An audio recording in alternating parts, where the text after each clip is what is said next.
Hello प्रिय बच्चों, मैं आपको आज परमुटेशन एवं कम्बिनेशन का पार्ट 10th बताने जा रहा हूँ। ठीक है, अगर आपने मेरा पिछला पार्ट नहीं देखा हुआ है तो उसे पहले आप अवश्य देख लीजिएगा, क्योंकि अगर वो पिछला पार्ट आप नहीं देखे रहेंगे तो ये वाला पार्ट आपको शायद कम समझ में आएगा। तो मैं आपको पिछले पार्ट में क्या बताया, मैंने आपको ये बताया कि अगर आपके पास आर डिफरेंट टाइप के ऑब्जेक्ट हैं तो उनको आप आर प्लेसेस पर आर फैक्टोरियल तरीके से अरेंज कर सकते हैं, माने number of arrangement r factorial हो जाएगा। लेकिन ध्यान रखिएगा, वो जो ऑब्जेक्ट्स हैं वो सभी आपस में डिफरेंट होना चाहिए। ठीक है, डिफरेंट शब्द का इस्तेमाल मैं कर रहा हूँ क्योंकि अगर वो आइडेंटिकल हुए तो अरेंजमेंट आर फैक्टोरियल ना हो करके वन ही होगा। अगर आप जो है जैसे मान लीजिए ए और बी दो ऑब्जेक्ट हैं, ए और बी तो दोनों डिफरेंट हैं। अगर आप इसके अरेंजमेंट बनाएंगे तो देखिए एक अरेंजमेंट बनेगा ए बी और दूसरा अरेंजमेंट बनेगा बी ए। ठीक, ये बराबर हो गया दो, दो का मतलब हो गया दो फैक्टोरियल। ठीक है, टू फैक्टोरियल हो गया तो दो टू थे तो टू फैक्टोरियल हो गए। ऐसे ही थ्री रहेंगे तो थ्री फैक्टोरियल, जो कि लास्ट वीडियो में मैं बता भी चुका हूँ आपको। फोर रहेंगे तो फोर फैक्टोरियल हो जाएगा। लेकिन अगर ये आइडेंटिकल रहेंगे तब ये टू फैक्टोरियल नहीं होगा, अगर आइडेंटिकल रहेगा तो वन ही अरेंजमेंट बनेगा। अरे भाई आप खुद ही देख लो ना, जैसे मान लो मैं ए और ए दो ऑब्जेक्ट लिया, दोनों देखो क्या है, ए और ए आइडेंटिकल है। अब मैं इसका एक अरेंजमेंट बनाऊंगा ए और दूसरा अरेंजमेंट बनाऊंगा, तो जब मैं इसको इधर उधर करूंगा, इसको यहाँ कर दूँ इसको यहाँ कर दूँ, तो कोई नया चीज़ नहीं बन पाएगा, वही चीज़ बन पाएगा। देख लीजिए इस दोनों में कोई भेद है क्या? नहीं भेद है, वही चीज़ है। तो इसलिए इन दोनों को सेम मान करके आप अरेंजमेंट वन ही मानेंगे। ठीक है, आप इसी प्रकार से अगर मतलब ये नंबर में थ्री हो जाए जैसे ए थ्री हो जाए, तब भी नंबर ऑफ अरेंजमेंट वन ही होगा। क्योंकि अगर आप एक अरेंजमेंट ये बनेगा, एक अरेंजमेंट ये बनेगा, ये वाला हुआ। अब मान लो इसमें से तुम कोई इसको यहाँ करोगे, आपस में इनका क्रम इधर उधर करो, इसको यहाँ कर दो इसको यहाँ कर दो, तो नया क्या बनेगा? यही ना बनेगा भाई। आप इसको यहाँ करो इसको यहाँ करो, कुछ भी करो तो यही ना बनेगा, कुछ नया थोड़ी ना आएगा। तो अरेंजमेंट तो वन ही होगा। अच्छा, मैं कम्बिनेशन जब बता रहा था तो कम्बिनेशन में भी आपको बताया गया था कि अगर आइडेंटिकल ऑब्जेक्ट्स हैं तो आइडेंटिकल ऑब्जेक्ट्स हैं तब भी कम्बिनेशन वन ही बनता था। माने अगर आइडेंटिकल ऑब्जेक्ट में नंबर ऑफ अरेंजमेंट हो चाहे नंबर ऑफ कम्बिनेशन हो, वन ही बनता है। इसीलिए आपको मैं या कोई भी आपको बताता है डिफरेंट वर्ड का इस्तेमाल करता है। जब डिफरेंट वर्ड का इस्तेमाल करेगा तब यन डिफरेंट ऑब्जेक्ट रहते थे, तो उसमें से जब आर ऑब्जेक्ट को आप सेलेक्ट करते थे, कम्बिनेशन की मैं बात कर रहा हूँ, तो आपका एन सी आर कम्बिनेशन बनते थे। ठीक है, और अगर यन वो रहते थे आइडेंटिकल रहते थे, तब तो चाहे वन लो चाहे उसमें से टू लो चाहे थ्री लो चाहे आर लो, कॉम्बिनेशन की संख्या वन ही होती थी। माने यन आइडेंटिकल में से वन लेने पर या टू लेने पर या थ्री लेने पर या आर लेने पर या सबको लेने पर नंबर ऑफ कॉम्बिनेशन वन ही बनती थी। लेकिन डिफरेंट होते थे तब आपका नंबर ऑफ कॉम्बिनेशन का फार्मूला एन सी आर बनता था। ठीक है, तो आइडेंटिकल और डिफरेंट में अंतर है। यहाँ पर भी आपके सामने आ रहा है कि अगर जो ऑब्जेक्ट डिफरेंट हैं और नंबर में उनकी संख्या जो है आर ना, तब उनका जो टोटल नंबर ऑफ अरेंजमेंट होगा आर फैक्टोरियल होगा। लेकिन अगर वो आइडेंटिकल हैं तब तो भाई देखो नंबर ऑफ अरेंजमेंट वन ही होगा। ठीक है, और एक चीज़ और मैं बता देता हूँ यहाँ पर, मैं कहना चाहूँगा कि ये जो मेरा फार्मूला मैं कह रहा हूँ कि आर डिफरेंट टाइप के ऑब्जेक्ट हों और जो है उनको आर प्लेसेस पर रखने से कितने अरेंजमेंट बनेंगे, तो हम फार्मूला बन रहा है आर फैक्टोरियल। लेकिन एक बात मैं उसमें कहना चाहूँगा कि ये जो मेरा फार्मूला है ये तभी वर्क करेगा जब वो सारे के सारे ऑब्जेक्ट्स एक रो में मतलब अरेंज किए जाए, रो में पंक्ति में, ठीक है, एक पंक्ति में रो में अरेंज करे जाएंगे, तभी ये फार्मूला वर्क करेगा। अगर उसको किसी सर्कुलर, जैसे एक गोल मेज हो, उस इस टाइप का सर्कुलर आर्डर में अगर उनको आप लगाएंगे तब ये फार्मूला वर्क नहीं करेगा, ठीक है। तो अगर उस समय फार्मूला आपको लगाना पड़ेगा r-1 फैक्टोरियल, उस समय फार्मूला लगाना पड़ेगा। मतलब n डिफरेंट टाइप के ऑब्जेक्ट्स हों, वहाँ पर आप डिफरेंट टाइप के ऑब्जेक्ट्स का मतलब हो गया कि डिफरेंट टाइप के, मतलब n आदमी हो गए, इस टाइप का कोई चीज़, ठीक है। तो उनको अगर एक राउंड टेबल पर बैठाना चाहते हैं, n संख्या में है, तो उनको आप n फैक्टोरियल तरीके से नहीं बैठा पाएंगे, n-1 फैक्टोरियल का फार्मूला लगाइएगा, ये कम कर दीजिएगा पहले, क्योंकि तब ना एक प्रॉब्लम ये उत्पन्न होता है कि जब आप राउंड टेबल पर बैठाते हैं तो उस समय बहुत से जो उसमें अरेंजमेंट होते हैं वो आइडेंटिकल हो जाते हैं। जैसे मान लो 3 ऑब्जेक्ट्स हैं, अब उनको रो में अगर आप अरेंज करोगे 3 फैक्टोरियल 6 बनेंगे, ठीक है। लेकिन अगर उन्हीं को जो है आप उन्हीं तीनों को अगर आप एक राउंड टेबल पर या सर्कुलर आर्डर में अगर आप अरेंज करेंगे तो उसमें से आप देखेंगे कि जो आपका टोटल 6 अरेंजमेंट बन रहे थे उसमें से ज़्यादातर मतलब कोई 3 उसमें से आपस में आइडेंटिकल हो जाएंगे, बाकी 3 आपस में आइडेंटिकल हो जाएंगे। जो 3 आइडेंटिकल हो जाएंगे आपस में उनको आप 1 ही मानोगे, और बाकी जो 3 आपस में आइडेंटिकल हो जाएंगे उनको आप 1 ही मानोगे, तो फाइनली 2 ही बनेगा। बनते 6 हैं लेकिन उन 6 में से 3 आपस में आइडेंटिकल हो जाते हैं और 3 आपस में आइडेंटिकल हो जाते हैं, इसलिए डिफरेंट अरेंजमेंट के नाम पर 2 ही मिलेगा। कहने के लिए तो 6 अरेंजमेंट वहाँ पर भी हैं लेकिन डिस्टिंक्ट नहीं है सभी आपस में, डिस्टिंक्ट 2 ही होंगे। आप यहाँ पर जैसे देख सकते हो, जैसे मान लो हम ABC पर ही समझाते हैं कि ABC 3 डिफरेंट ऑब्जेक्ट्स हैं, तो अगर आप यहाँ पर बनाओगे तो रो में पहले दिखा देते हैं, तो ABC, ACB, BCA, BAC, CAB, CBA, ठीक। अब ये हमारे 6 बन गए। अगर मैं इसको सर्कुलर आर्डर में करूँगा, सर्कुलर आर्डर में, तो मैं यहाँ पर एक बना रहा हूँ, ये देखिए, ये वाला B को ऐसे 3 जगह बना करके, जो B वाला है इसको यहाँ ले गए, A यहाँ आ गया, C यहाँ आ गया, तो एक सर्कुलर में देखिए ये सर्कुलर बन गया। ये सब आपस में डिफरेंट है, देख लीजिए सभी का आर्डर डिफरेंट है। लेकिन अब मैं इसको अगर बनाता हूँ, चलो देखते हैं, फिर इसमें भी देखो ध्यान से, बीच वाला यहाँ ले जा रहा हूँ ऊपर, यहाँ बीच वाला ऊपर ले गया, यहाँ बीच वाला यहाँ लगा CAB, C ऊपर जा रहा है, A यहाँ आ रहा है, B उधर जा रहा है। इसको देखो, C यहाँ गया, B किनारे गया, A किनारे गया, ठीक। अच्छा चलो और आगे चलते हैं, 3 हो गया ना। फोर्थ A मध्य में है, A यहाँ ले जाओ, A यहाँ ले जाओ, B यहाँ ले जाओ, C यहाँ ले जाओ। फिर अगला देखते हैं, ये वाला हो गया, A मध्य में है, तो A यहाँ ले जाओ, C यहाँ ले आओ, B यहाँ ले आओ। एक और देख लो, B यहाँ लाओ,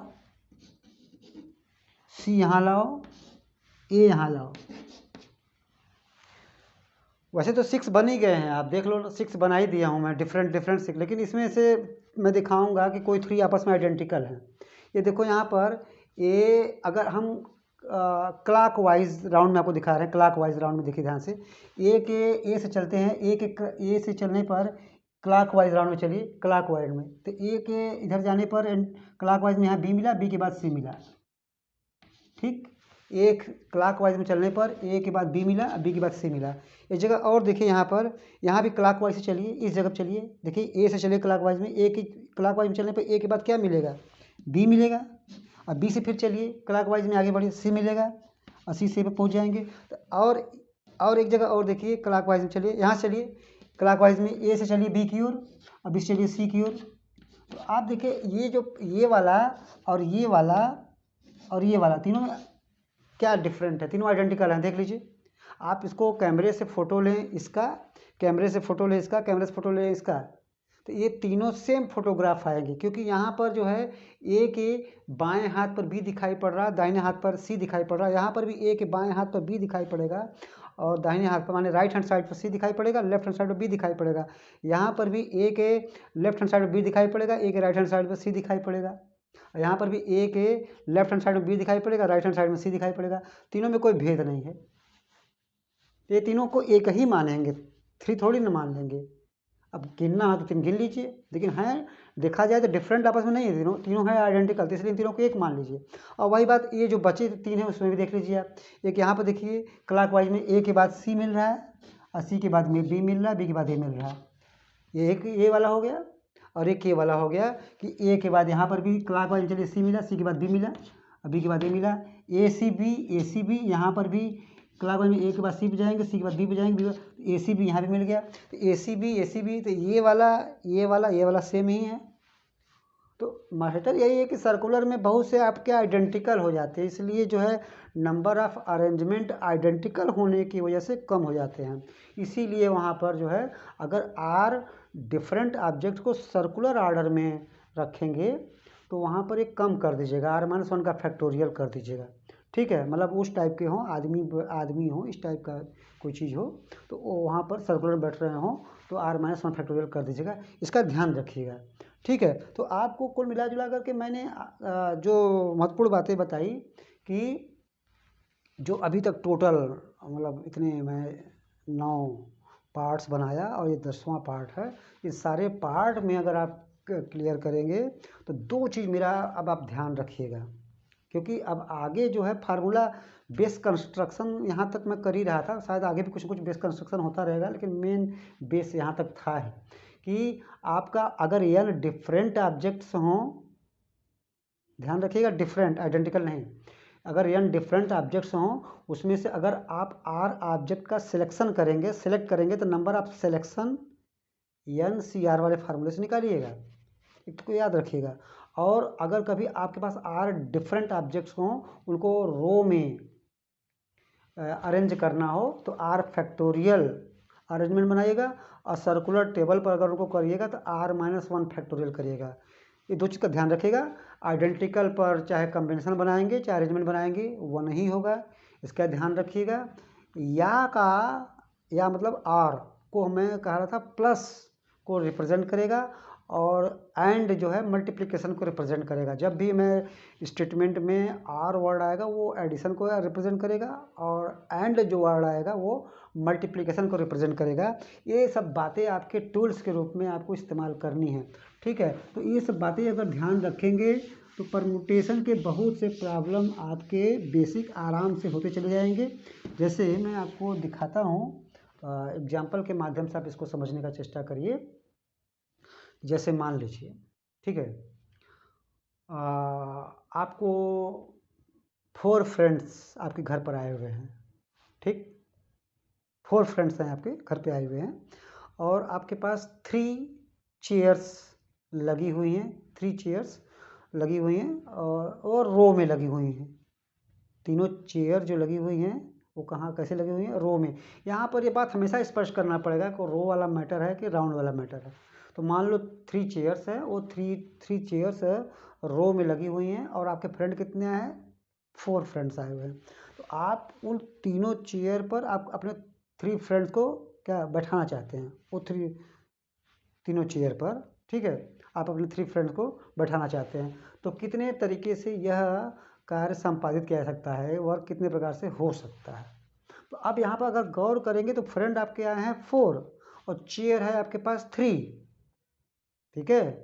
तो पहले आपको 4 में से कौन से 3 को बैठाना चाहते हैं, पहले सिलेक्शंस की प्रक्रिया से गुजरना पड़ेगा। भाई चेयर 3 ही है और फ्रेंड 4 हैं, तो पहले तो आप तय न करोगे भैया कि कौन से 3 को मैं इस पर बैठाऊँ, तो पहले 4 में से 3 को सेलेक्ट न करोगे, तो 4 में से पहले 3 को सेलेक्ट करना पड़ेगा। 3 को सेलेक्ट कर लेंगे कि आखिर कौन से 3 बैठेंगे और जब 3 सेलेक्ट हो जाएंगे तो फिर उन तीनों को उस 3 चेयर पर बैठाना है, यानी अरेंज करना है। तो 2 काम यहाँ करना पड़ेगा। मैं बोलता हूँ तो उसमें देखिए और वर्ड आए जैसे कि 4 में से यानी 4 में से 3 को सेलेक्ट किया एंड, देखो एंड आ गया ना, इस एंड का मतलब क्या होगा, मल्टीप्लिकेशन होगा। ठीक है, यहाँ पे दोनों काम होगा, सिलेक्शन एंड अरेंजमेंट। ऐसे प्रॉब्लम एक साथ बनेंगे जहाँ आपको सिलेक्शन भी करना पड़ेगा, अरेंजमेंट भी करना पड़ेगा। जैसे 4 फ्रेंड हैं तो 4 में से 3 फ्रेंड को आप सेलेक्ट कर रहे हो एंड उन 3 आपके जो 3 फ्रेंड्स हैं उनको 3 प्लेसेस पर अरेंज भी कर रहे हो, तो दोनों काम करना पड़ेगा। तो आपका टोटल हो जाएगा, पहले आप उनको जो 4 फ्रेंड हैं उनमें से 3 को आप 4C3 वेज में सेलेक्ट कर सकते हैं, नंबर ऑफ सिलेक्शन इतने बनेंगे। एंड मतलब और हो जाएगा, एंड मतलब और हो जाएगा, सॉरी एंड मतलब मल्टीप्लिकेशन हो जाएगा। अब वो जो 3 सेलेक्टेड फ्रेंड हैं उनको 3 चेयर्स पर अरेंज करना है, तो 3 फैक्टोरियल से आप उनको उस पर बैठा पाएंगे, सीटिंग अरेंजमेंट दे पाएंगे। तो ये क्या है, ये 4 में से 3 का सिलेक्शन है, और ये 3 क्या है, उनको उस पर अरेंज किया गया है। ये बड़ा महत्वपूर्ण हो जाता है। तो 4C3 का मतलब हो गया 4 और 3 फैक्टोरियल मतलब 6 इक्वल टू 24। इसका ध्यान रखेंगे। मैं और कुछ आपके सामने एग्जाम्पल के माध्यम से समझाना चाह रहा हूँ।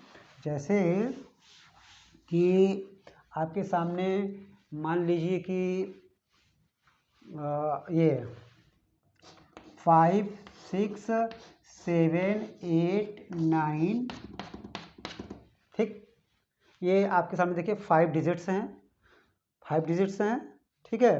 तो हम चाहते हैं कि यहाँ पर जो है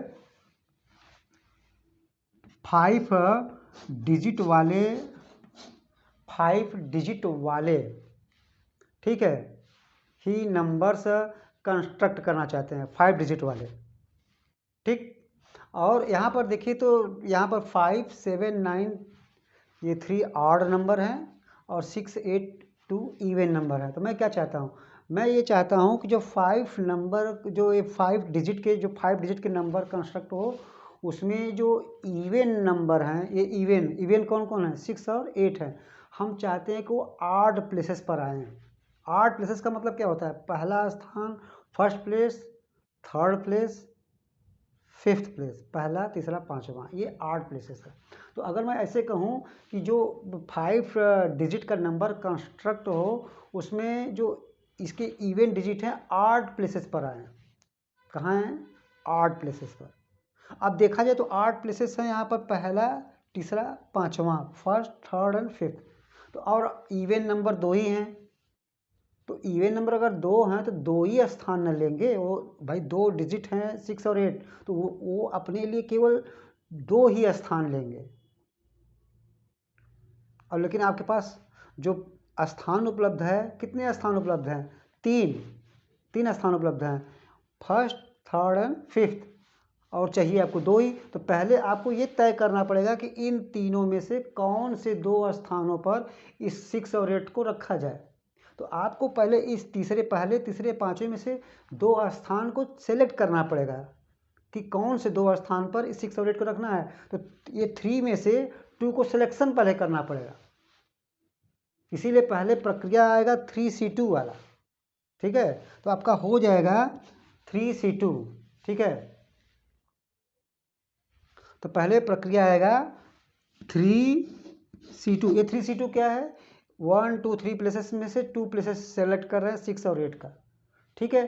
सेलेक्ट कर लिया, और सेलेक्ट करने के पश्चात जब आप सेलेक्ट कर लीजिए 3 में से 2, तो उन दोनों स्थान पर जो सेलेक्ट कर लिए होंगे 3C2 से, उन दोनों स्थानों पर 6 और 8 को रखिए। तो 6 और 8 2 हैं, 6 और कितने हैं, 2 हैं। तो उन 6 और 8 को उन दोनों स्थानों पर 2 फैक्टोरियल तरीके से रखिए, 2 फैक्टोरियल तरीके से रख लीजिए, सेलेक्ट किए तो रखिए। तो चूंकि 2 हैं, 6 और 8, 2 स्थानों पर, दोनों स्थानों पर उनको रखना है, तो 2 फैक्टोरियल तरीके से रखेंगे नहीं रखेंगे।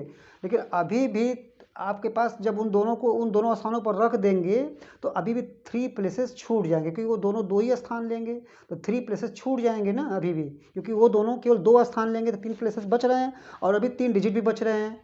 भाई आपके पास जो है 5 7 9 अभी अरेंज करना बाकी है, और 3 स्थान भी अभी आपके पास बचे हुए, क्योंकि वो दोनों केवल 2 ही स्थान लिए होंगे।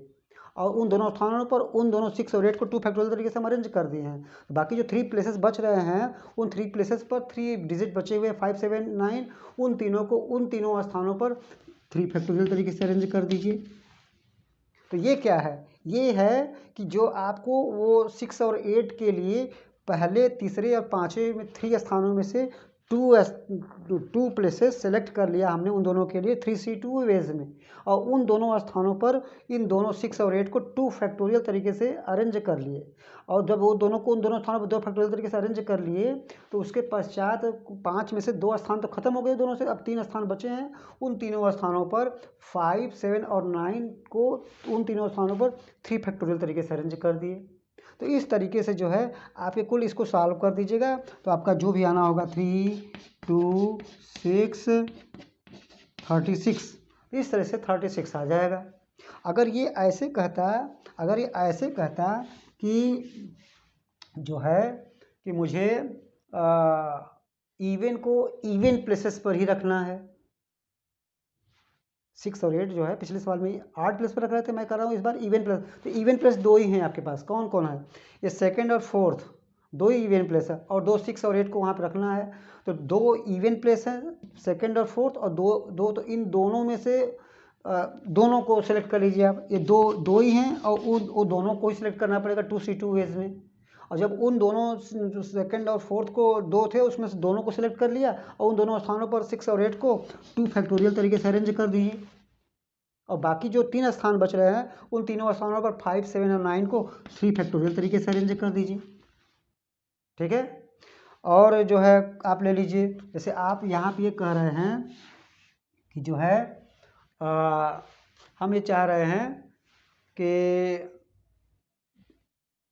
5 को, वही 5 डिजिट का बना रहे हैं, हम चाह रहे हैं कि जो 5 है, 5 वह 8 प्लेसेस पर दिखे, जब भी दिखे 5 डिजिट का बनाइए कि 5 कहाँ दिखे, 8 प्लेसेस पर दिखे, कहीं पर भी जहाँ भी हो 8, या पहले स्थान पर दिखे, या थर्ड पर दिखे, या फिफ्थ पे दिखे। तो मैटर ये है कि ये पहला, तीसरा, पाँचवा 3 हैं, उन तीनों में से 5 कहाँ दिखेगा, तो पहले आप उन तीनों में से एक स्थान आपको सेलेक्ट करना पड़ेगा, जो कि 3C1, क्योंकि तीनों में से एक 5 के लिए एक ही स्थान चाहिए, और स्थान 3 उपलब्ध हैं, पहला, तीसरा, पाँचवा, उनमें से एक ही स्थान चाहिए 5 के लिए, 5 के लिए। तो 3C1 वेज में उसको सेलेक्ट कर लीजिए, और उस 1 स्थान पर 5 को, 1 स्थान पर 5 अपने आप में अकेला है, तो 1 फैक्टोरियल, क्योंकि 5 अकेला है, एक ही स्थान है, तो 1 फैक्टोरियल हो जाएगा।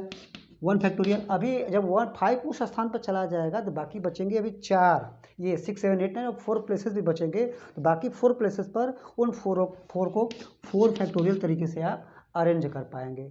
ठीक है। जैसे आप इसमें से और कुछ बना लीजिए, आप ये कहना चाहते हैं कि जो है क्या कह दिया जाए कि 5 जो है इवन प्लेस पे दिखाई पड़े, ठीक, 5 इवेंट प्लेस पर दिखाई पड़े। अब 5 इवेंट प्लेस पर दिखाई पड़े, तो इवेंट प्लेस कौन है, सेकंड है और फोर्थ है, 2 है, तो उन दोनों में से एक स्थान 5 के लिए चाहिए, तो उन दोनों में से एक स्थान को सेलेक्ट कर लिए 2C1 में। अब वो जो एक स्थान सेलेक्ट किए हैं, उस एक स्थान पर एक डिजिट 5 को 1 फैक्टोरियल तरीके से अरेंज कर दीजिए, और बाकी जो 4 स्थान बचेंगे, क्योंकि 5 एक ही स्थान लेगा तो 4 स्थान बच जाएगा, बाकी 4 स्थान पर बाद शेष चारों को 4 फैक्टोरियल तरीके से अरेंज कर दीजिए। तो इस तरीके से जो है आप सिलेक्शन एंड अरेंजमेंट कर पाएंगे। तो इतना पहले आप इसको आप कायदे से देखिए, फिर मैं डिटेल अगले वीडियो में आपको इसके बारे में जानकारी दूंगा। ठीक है।